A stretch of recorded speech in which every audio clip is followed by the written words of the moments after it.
ஸ்க்ரீனை பாருங்க.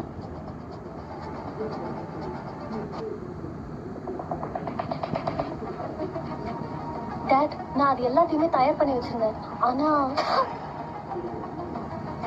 she deserves it. சே, அவர் பொண்ணுன்னு கூட பார்க்காம சப்புன்னு எல்லாரும் முன்னாலே அரைஞ்சிட்டாரே. பிசினஸ்ல பொண்ணா இருந்தாலும் சரி பையனா இருந்தாலும் சரி, பிசினஸ்னு வந்துட்டா அதுல ப்ராஃபிட் அண்ட் லாஸ் மட்டும் தான் கிடக்கு.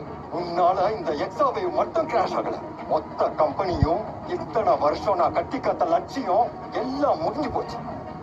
How can you so reckless, Priya? Arjun, என்ன அர்ஜுன், நீ இருந்துமா எல்லாம் நாசமா போச்சு? எப்படி? நான் உங்க கம்பெனில வெளியே வந்திருக்கணும் உங்களுக்கு தெரியாது. நான் இப்ப வெல்பிக்ஸ்ல ஒர்க் பண்ணல சார், எக்ஸ்பயர்ல தான் ஒர்க் பண்றேன். இது எல்லாத்துக்கும் காரணம் உங்க புது CEO, உங்க பொண்ணு தான் சார். உன்கிட்ட சொன்னேனே, அர்ஜுனை எப்படியாவது ரீடைன் பண்ணுன்னு சொன்னல, எப்படி மிஸ் பண்ண?